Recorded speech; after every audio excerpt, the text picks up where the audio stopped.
कल्पना कीजिए आप किसी 2000 मीटर ऊंचे पहाड़ की चढ़ाई करने के लिए निकलते हैं और आपको सिर्फ कल्पना करनी है। जो मैं स्थिति आपके सामने कह रही हूँ इसकी सिर्फ आपको एक कल्पना करनी है कि आपको किसी ने कहा कि आपको 2000 मीटर की इस पहाड़ी को चढ़ना है, जबकि उसकी इतनी सीधी चढ़ाई भी नहीं है, आप आराम से उसको चढ़ सकते हैं। आपने खुशी खुशी हाँ कह दिया कि अरे बस इतना, ये तो मैं आधे एक घंटे में ख़त्म कर लूँगा। फिर आगे सुनिए। फिर आपसे कहा जाता है कि आपकी पीठ के ऊपर एक 50 किलो का एक बैग भी टांगा जाएगा, जिसको आपको अपने कंधों पे लाद करके ऊपर लेकर जाना है। आपने शुरुआत में बड़ी ताकत दिखाते हुए आपने कह दिया कि चलो ठीक है, मैं इसको भी लेकर के चला जाऊंगा, हो सकता है मुझे 10-15 मिनट ज़्यादा लगे। ठीक है, आपने खुशी खुशी वो 50 किलो का बोरा अपने कंधों पर सवार कर लिया और आपने चलना शुरू कर दिया। आप एकदम स्वस्थ हैं, खुश हैं और आपने अपनी यात्रा की शुरुआत की। शुरुआत के कुछ 100-150 मीटर तक आप प्रसन्न थे कि चलिए मैं इसके साथ भी कर पा रहा हूँ, मैं कर सकता हूँ। लेकिन 200 मीटर जाने के बाद में आपके कंधे आपको जवाब देने लगे। अब वो बाकी की जितनी भी चढ़ाई बची हुई है आप ये सोचने लगे कि मैं इसे पूरी करूं या मैं वापस नीचे उतर जाऊं। ऐसा नहीं है कि आपकी क्षमता नहीं है कि आप उस चढ़ाई को पूरा नहीं कर सकते, बस आप परेशान हैं अपने आप से नहीं, आपके कंधों पर लदे हुए उस बस्ते से जिसमें 50 किलो वज़न अतिरिक्त आपके ऊपर सवार है। यानी जितना वज़न आपका खुद का है उतना ही वज़न उस बस्ते का आपके कंधों पर है। फिर आपने सोचा कि चलो ठीक है, मैं यात्रा तो पूरी करूं, क्यों ना मैं इस बस्ते को यहीं उतार दूं। क्या होगा, मैं इस शर्त से पीछे हट जाऊंगा कि मुझे बस्ते को साथ ले जाना था। लेकिन मैं एक बार ये अनुभव करता हूँ कि मैं अगर इस बस्ते को नीचे उतार दूँ, इस बोझ को नीचे उतार दूँ, उसके बाद में मैं ऊपर पहुँचूँ तो कैसा दृश्य होगा। तो फिर आप कल्पना कीजिए कि आपने उस बस्ते को उतार करके रख दिया है बगल में और आप वहाँ से वहाँ पर सिर्फ खड़े हुए हैं और आपने सिर्फ 2 कदम चले। 2 कदम चलने के बाद में आपको कैसा अनुभव होगा?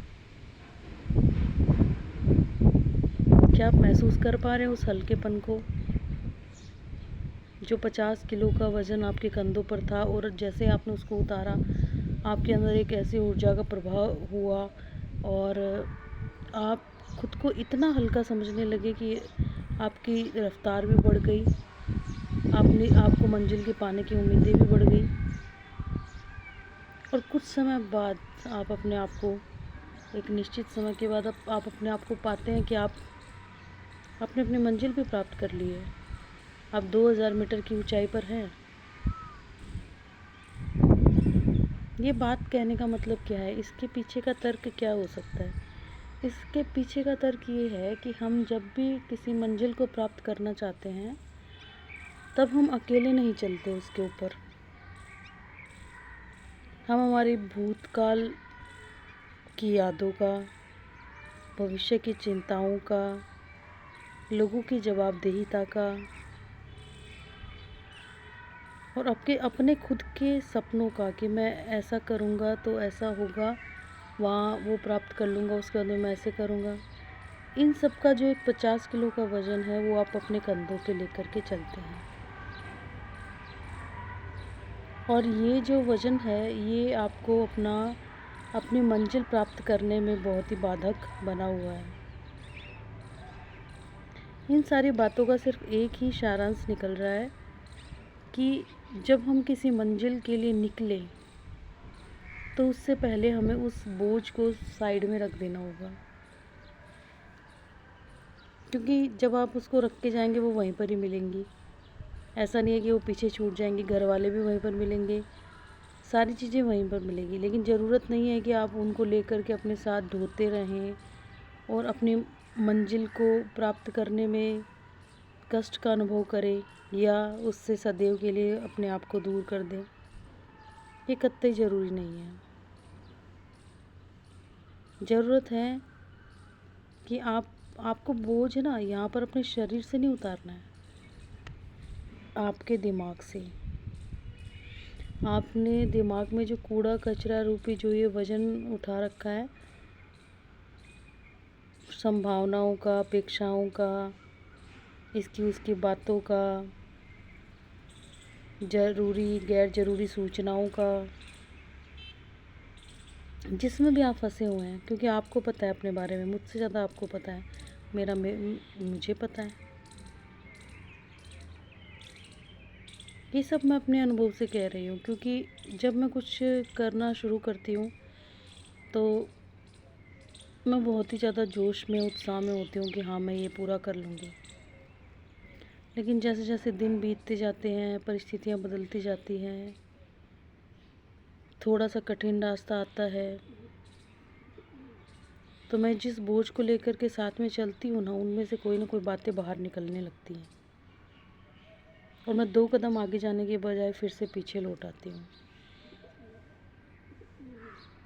ये सारी बातें एक गृहिणी अपने ससुराल वालों के व्यवहार से या जिस बात से वो दुखी है वहाँ पर उसको अनुभव कर सकती है। कोई स्टूडेंट अगर मेरी बात सुन रहा है तो वो अपने पीयर ग्रुप से उसको कनेक्ट कर सकता है, जहाँ जो चीज़ें उसको परेशान कर रही हैं। कोई बिजनेसमैन है तो उसका पहले बिज़नेस अच्छा चल रहा होगा, अब नहीं चल रहा होगा, तो उस पुरानी बातों में डूबा हुआ होगा, उसका बोझ अपने कंधों पर लेकर चल रहा होगा। या कोई ऐसा इंसान भी हो सकता है जो दूसरों की अपेक्षाओं पे खरा उतरने के लिए प्रयासरत होगा। तो मेरा यही कहना है कि मैं भी अपना ये बोझ उतार करके ही आगे बढ़ रही हूँ और इसको उतारे बिना हम कुछ नहीं कर सकते। हम अपनी मंजिल को नहीं प्राप्त कर सकते और ना ही सफ़र का आनंद ले सकते हैं। इसलिए मन के इस बोझ को उतारना बहुत ज़रूरी है।